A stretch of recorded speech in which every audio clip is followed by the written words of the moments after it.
హనుమాన్ చాలీసా చేయాలనుకున్న వాళ్ళు తప్పకుండా పాటించవలసిన కొన్ని నియమాలున్నాయి. నిజంగానే ఫలితం ఉందా? ఎలా చేయాలి? ఏ తప్పులు చేయకూడదు? నేనెలా చేసుకున్నానో మీకు ఈ వీడియోలో చూపించబోతున్నాను. తప్పకుండా వీడియో పూర్తి వరకు చూడండి. ఎక్కడా స్కిప్ చేయొద్దు. Hello viewers, welcome back to my channel. ఈ వీడియో చూస్తున్న వాళ్ళలాగానే నేను కూడా చాలా భయపడ్డాను. ఎలా మొదలుపెట్టాలి? సంకల్పం ఎలా స్వామివారికి చెప్పాలి అనేసి. కానీ నా భయం ఇంకా నా బలహీనత రెండూ పక్కన పెట్టి ఆ స్వామివారిని నా పూజలోకి ఆహ్వానించుకున్నాను. ఆ స్వామివారి దగ్గర నా మనస్ఫూర్తిగా నా సంకల్పం అయితే చెప్పుకున్నాను. కానీ ఈ సంకల్పం చెప్పుకునే ముందు చాలామందికి డౌట్ ఉంటుంది. ఎలా మొదలుపెట్టాలి? ఎన్ని రోజులు చేయాలి? రూల్స్ ఏమిటి? ఇవన్నీ సింపుల్గా ఎక్స్ప్లెయిన్ చేస్తాను. సంకల్పం అంటే మనస్ఫూర్తిగా ఒక నిర్ణయం తీసుకోవడం. కోరిక కోసమైనా, మనశ్శాంతి కోసమైనా భక్తి ఒక నియమం పెట్టుకొని హనుమాన్ చాలీసా చదవడం, అదే సంకల్పం. నేను ఎలా ప్రిపేర్ అయ్యానో, ఉదయం లేచి స్నానం చేసి పూజ స్థలం క్లీన్ చేసుకున్నాను. దీపం వెలిగించి హనుమంతుని ఫోటో ముందు కూర్చున్నాను. అంతకంటే ముందు ఇవన్నీ నైటే క్లీన్ చేసుకొని శుభ్రంగా ఉంచుకుంటే ఉదయం మనకి ఎలాంటి హడావిడి లేకుండా చాలా ఈజీగా చాలా చక్కగా పూజ అయితే చేసుకోవచ్చు.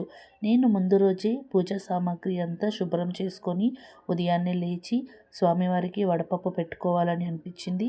అందుకే వడపప్పు నానపెట్టానమాట. తర్వాత శుభ్రం చేసుకోవడానికి పసుపు ఇంకా గల్ల ఉప్పును వేసుకొని పొడి బట్టతో తడి చేసుకొని పూజ రూమ్ అంతా నేను శుభ్రంగా తుడుచుకున్నాను. అలా తుడుచుకుంటే మన ఇంట్లో లేదా మన చుట్టూ ఉన్న నెగిటివ్ ఎనర్జీ అంతా తొలగిపోతుంది అని ఒక చిన్న నమ్మకము. పసుపు ఇంకా కల్ల ఉప్పు మన లక్ష్మీ స్వరూపంగా భావిస్తాం కాబట్టి ఆ లక్ష్మీ అమ్మని మనము ఇంట్లోకి ఆహ్వానించుకొని ఇల్లంతా శుభ్రం చేసుకోవాలి. ఏ స్పెషల్ అరేంజ్మెంట్ అవసరం లేదు. మనసులో భక్తి ఉంటే చాలు. సంకల్పం చేసుకోవాలి అంటే ముందుగా హనుమంతుని ధ్యానం చేయాలి. మీ కోరిక లేదా కారణం మనసులో చెప్పుకోవాలి. నేను 11 రోజులు చాలీస చదువుతానని నిర్ణయం తీసుకున్నాను. ప్రతిరోజు ఒకే సమయానికి చదవాలి. ఎట్టి పరిస్థితుల్లోనూ మనము సమయం దాటకూడదు. ఉదయం లేదా సాయంత్రం మనము ఏ టైంలో చేయాలనుకుంటున్నామో అదే టైంకి మనం ప్రతిరోజు చేసుకునేటట్టు చూసుకోవాలి. ఇది చాలా సింపుల్ ప్రాసెస్, కానీ ఆ స్వామివారు మనల్ని తప్పక పరీక్షిస్తాడు. కాబట్టి మనం మనసుని ధ్యానం చేసుకొని స్వామివారి పాదాల దగ్గర మనం కూర్చొని నియమనిష్టంతో మనం పూజ చేసుకుంటే ఎలాంటి చెడు ప్రభావం మన మీద అయితే ఉండదు. అయితే ఇక్కడ మనం ఏం చేయాలి, ఏం చేయకూడదు అని నేను మీకు స్పష్టంగా చెప్తాను. చూడండి, ప్రతిరోజు స్నానం చేసి చదవండి. తల స్నానం చేయాలా లేదా నార్మల్ స్నానం చేయాలా అనేది మీ ఇష్టం. ఎందుకు అనంటే ఒకరికి ఎలా ఉంటుందో మనం చెప్పలేము.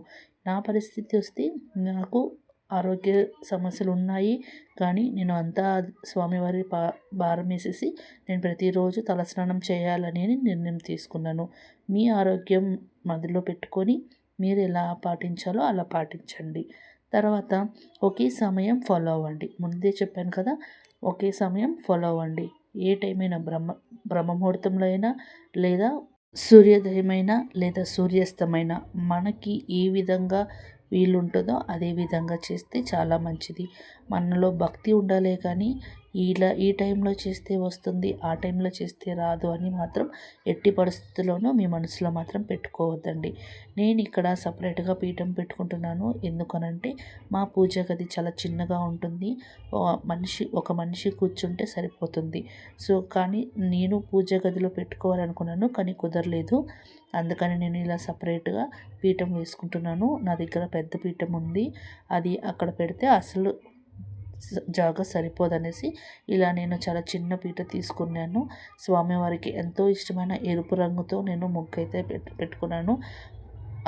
అష్టదళ పద్మం ముగ్గు వేసుకొని అలా దానిపైన ఎర్రటి గుడ్డ ఉంటే మీరు వేసుకోవచ్చు. నేనైతే వేసుకోలేదు. ఎవరు వీలుని బట్టి వాళ్ళు వేసుకోవాలండి. ఇక్కడ నేను వేసానని ఒకరు, మీరు వేశారని ఇంకొకరు మాత్రం తప్పక అలా చేయొద్దండి.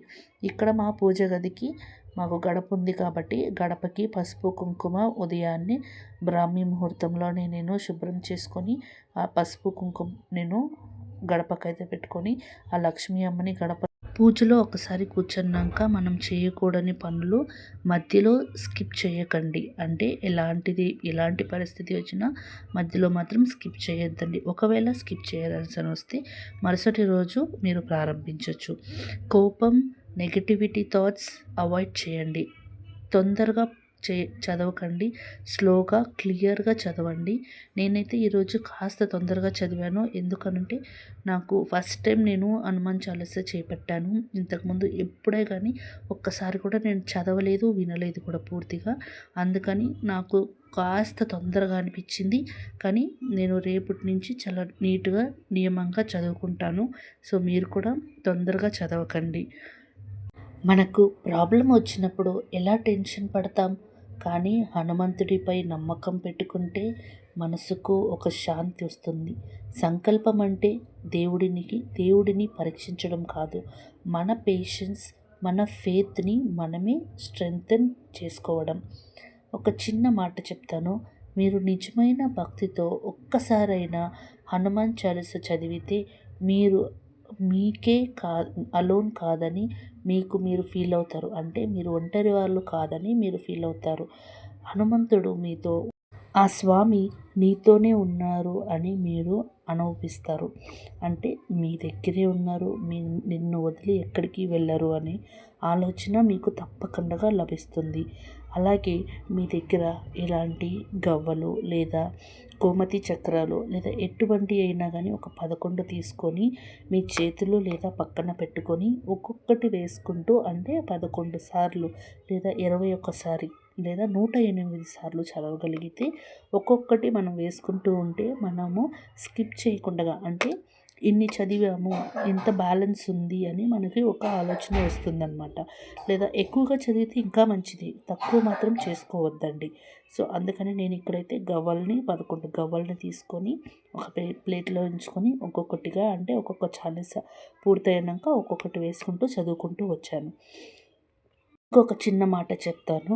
మీరు నిజమైన భక్తితో ఒక్కసారి అయినా హనుమాన్ చాలీసా చదివితే తప్పకుండా రిజల్ట్ మీరు చూస్తారు. మీ ఇంట్లో మీకు తోడుగా ఆ స్వామివారు ఎప్పుడూ ఉంటారు. నేను ఈ సంకల్పం చేస్తూ ఒక పీస్ ఫీల్ అయ్యాను. మైండ్ కామ్ అయింది. ఇంటి పనులని చక చేసుకున్నాను.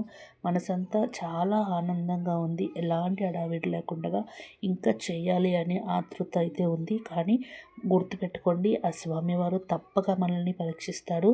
కాబట్టి మీరు ఎక్కడ ఫీల్ అవ్వద్దండి. తప్పక మీ ప్రయత్నం మీరు చేయండి. అంతా ఆ స్వామివారి దయే.